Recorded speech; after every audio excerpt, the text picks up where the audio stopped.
keluarga besar dari Pater Jack yang saya hormati, para tamu undangan yang sama saya hormati, para suster, para imam, frater, bruder yang sama saya hormati.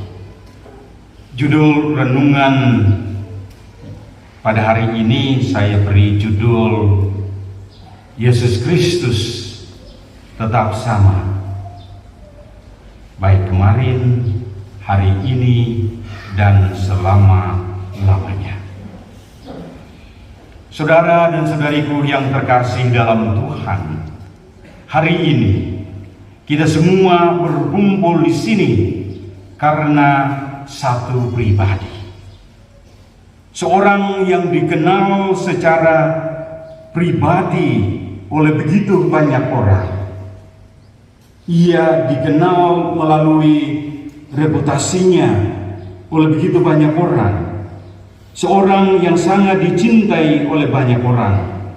Namun ia juga kadang disalahpahami, bahkan ditolak oleh begitu banyak orang. Seorang yang namanya pernah menimbulkan perdebatan besar, tetapi kepribadiannya, cintanya, kasihnya, pengorbanannya tak terhingga untuk semua orang.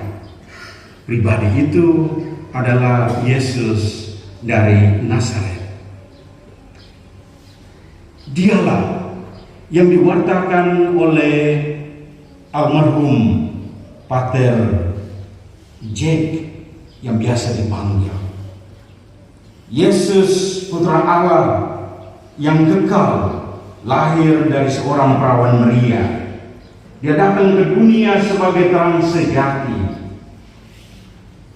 Dia ditolak oleh manusia, disiksa, bahkan disalibkan dan rela mati, bahkan mati di atas kayu salib.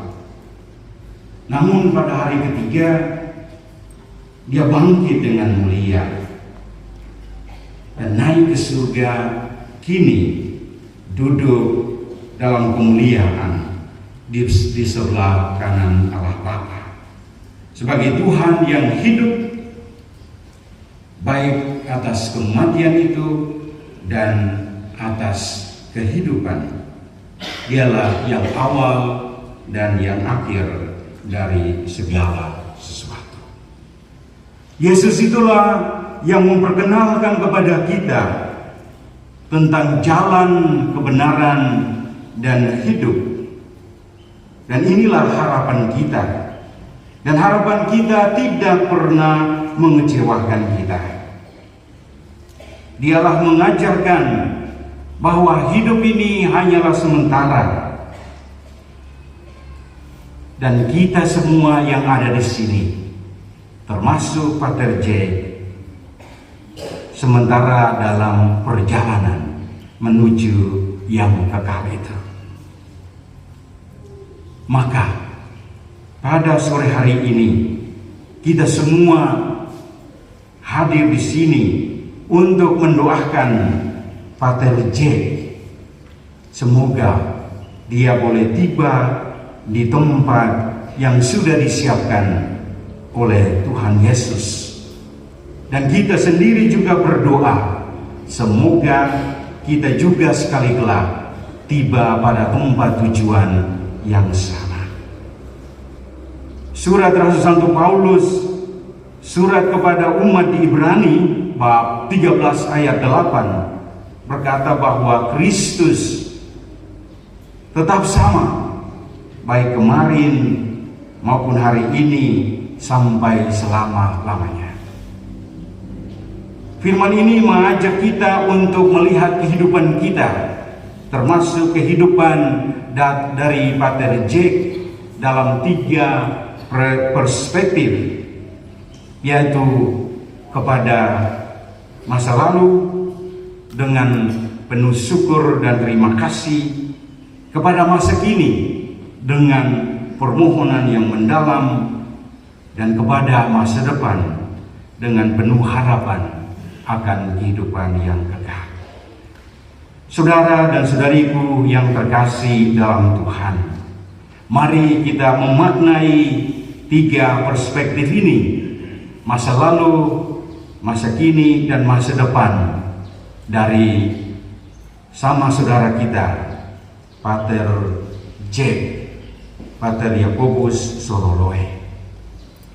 Kepada masa lalu dalam ucapan syukur, Santo Paulus dalam suratnya kepada jemaat di Tesalonika yang pertama, bab 5 ayat 18, mengatakan bahwa hendaklah kita mengucap syukur dalam segala hal, sebab itulah yang dikehendaki oleh Allah dalam Kristus Yesus bagi kamu. Kita bersyukur atas berkat-berkat Allah yang pertama-tama dicurahkan kepada Pater J melalui kedua orang tuanya yang terkasih, almarhum Bapak Dominikus Loe dan Mama Rebecca Tahan. Dalam kasih dan iman mereka lah Pater Yakobus dianugerahkan kehidupan pada tanggal 24 Juni 1965 di kampung halamannya Wetea. Dia adalah anak sulung, dan sesudah dia ada 2 saudari dan saudara-saudaranya. Mereka semua ada 8 orang. Dan dia adalah yang pertama. Semua mereka melihat, mendengar, dan melakukan apa yang disarankan oleh Pater J. Saudara dan saudariku yang terkasih dalam Tuhan, kita juga bersyukur atas rahmat suci yang menuntun seluruh langkah-langkah Pater J. Rahmat pembaptisan, masuk dalam hidup baru sebagai anak Allah. Rahmat pertobatan, pemurnian hidup yang dipanggil oleh Tuhan. Rahmat Ekaristi sebagai penguatan untuk perjalanan siara hidup kita. Kita juga mengangkat hati dan syukur atas panggilan hidup membiara dari Pater J. Dia masuk serikat sabda Allah, sebuah panggilan. Dan akhirnya dalam biara dia mengikrarkan kaul-kaulnya. Ada kaul ketaatan, ada kaul kemiskinan, dan kaul kemurnian sebagai tanda penyerahan diri yang total bagi Missio Dei, misi Allah. Dan puncaknya yaitu kita bersyukur atas rahmat tabisan yang diterima oleh almarhum pada tanggal 29 September 1996 di biara ini, biara Neno. Bersama rekan-rekannya yang hadir sekarang ada Pater Martin Larijawa, ada Pater Hendrik Saku, ada Pater Tarsis. Para saudara dan saudariku yang terkasih dalam Tuhan, selama 29 tahun dia menghayati panggilan imamatnya. Dan itu yang menjadi teladan dalam seluruh perjalanan hidupnya. Dan kesaksian dalam menghayati imamatnya justru dia membuktikan dan menjawab apa yang dikatakan Yesus dalam bacaan Injil hari ini. Yesus berdoa semoga para muridnya menjadi satu sebagaimana Bapa, Putra, dan Roh Kudus satu adanya. Kesatuan ilahi itulah yang menjadi dasar dan kekuatan bagi hidup imamat Pater Yakobus. Pater J ini selalu mempersiapkan khotbah-khotbahnya secara tertulis. Ketika saya sementara di kantor, waktu itu hari Jumat, dia datang dan dia bilang, "Pak, saya minta bantuan." Saya bilang, "Apa yang saya bisa bantu, kakak?" Dia bilang, "Saya mau print, saya punya khotbah tapi saya punya printer rusak. Apakah Pak bisa bantu?" Saya bilang, "Siap, kita bantu." Ya, print. Sesudah itu dia membaca dan malamnya dia bilang, "Bagaimana Pak? Saya minta 1 kali lagi untuk print yang terakhir kali." Saya bilang, "Siap."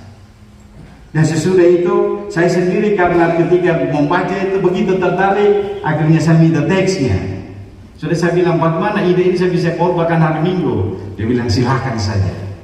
Itu karena ketekunan dia, karena kesetiaan dia menghayati imamat sucinya.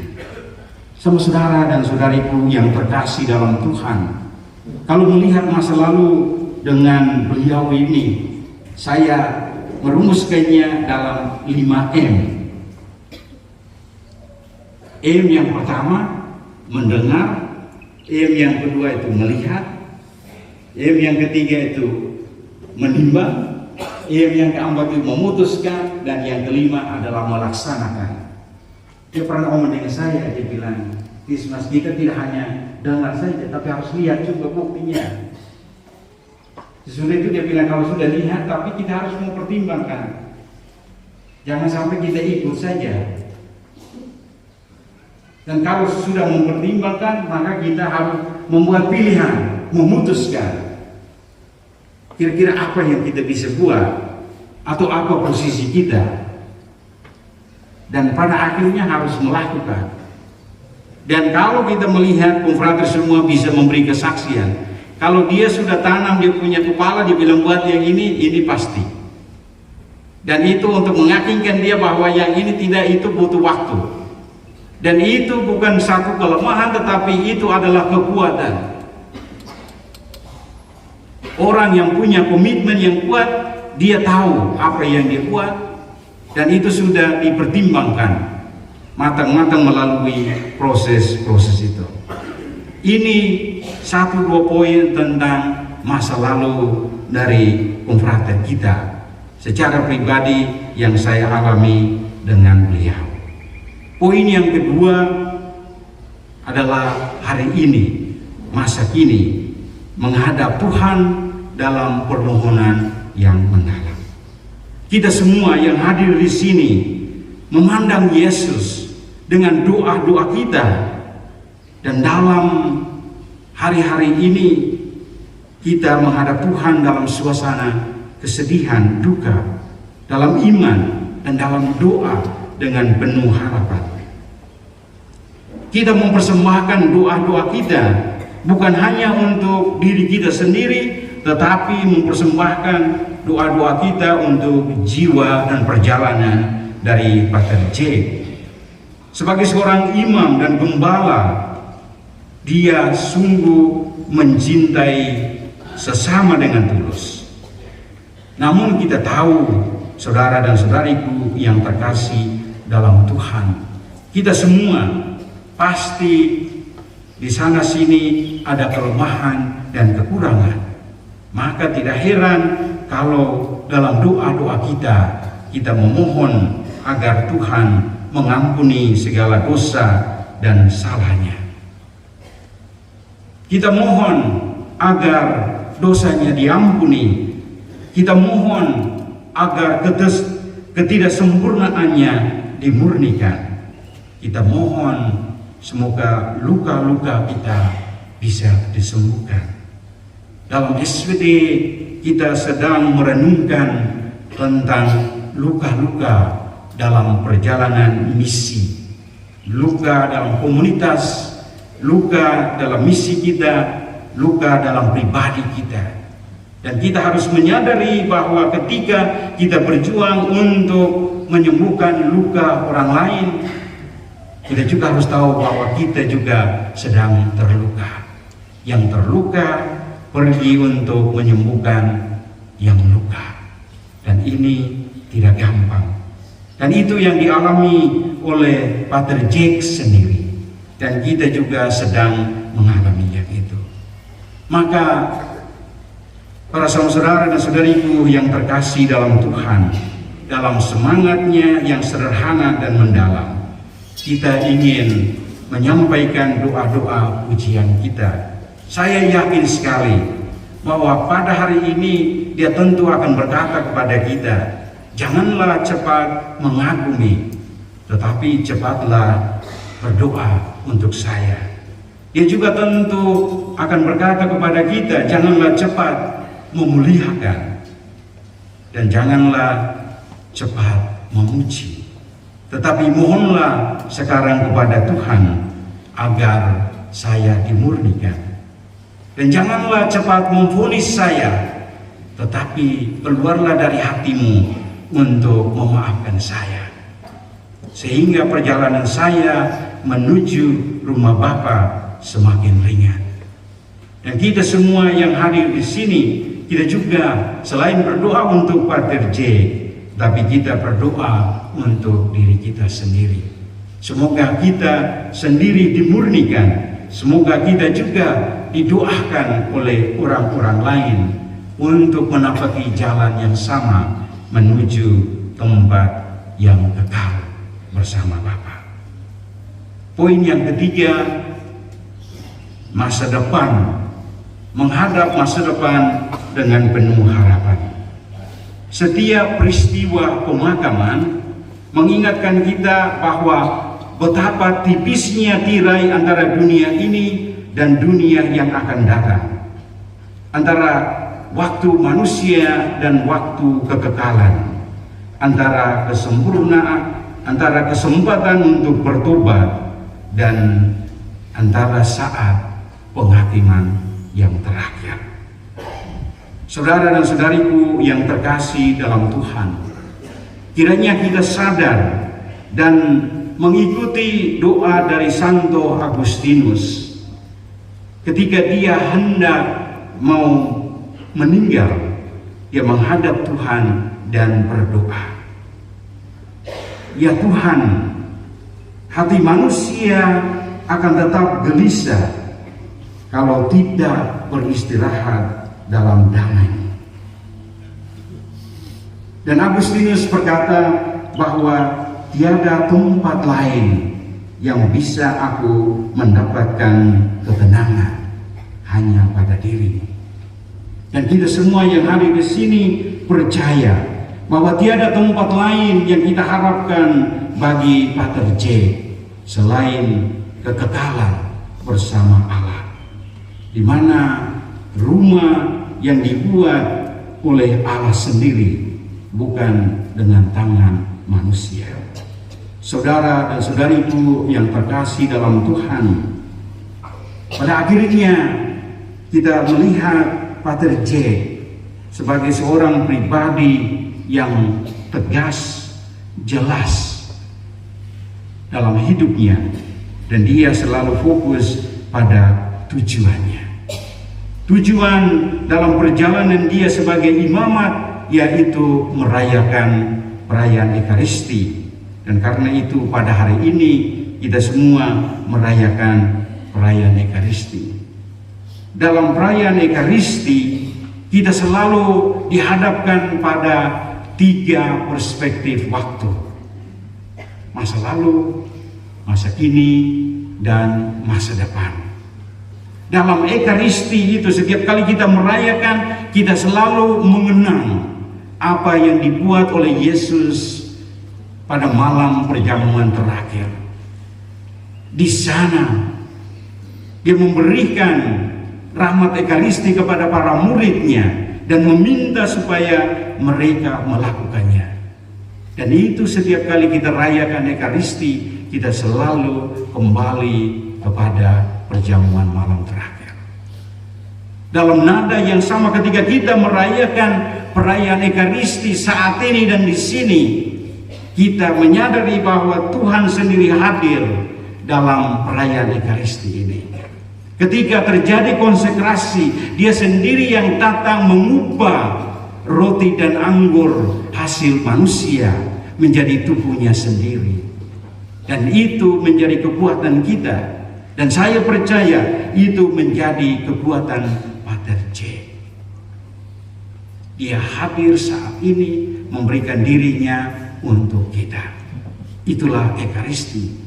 Dan dalam perayaan Ekaristi sendiri kita juga menghadapi masa depan.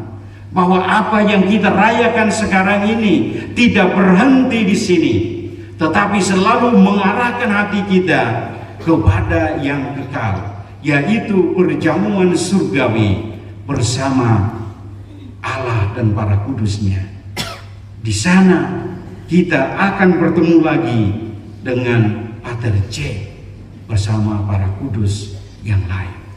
Inilah perayaan Ekaristi. Karena itu tidak heran setiap kali kita memperingati orang mati atau merayakan kematian seseorang, kita selalu rayakannya dalam misa. Karena di sana kita memadukan 3 perspektif waktu ini.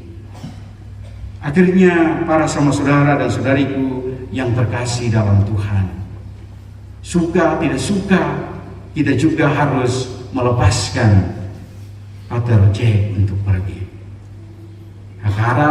Lahkara meroma koronia tiang ita misi tuir.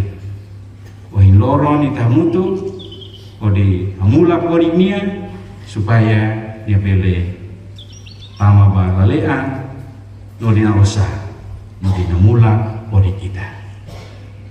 Jadi kita semua yang hadir di sini senantiasa terus berdoa. Maka pandanglah masa lampau tanpa terpaku padanya, pandanglah masa depan tanpa hidup dalam khayalan, tetapi tekunglah dalam doa saat ini untuk Pater J dan untuk diri kita sendiri. Akhirnya Pater J, kami sangat mencintai Engkau, dan kiranya Engkau tiba di tempat yang kekal bersama Allah. Dan jadikanlah dirimu sebagai pendoa untuk kami semua.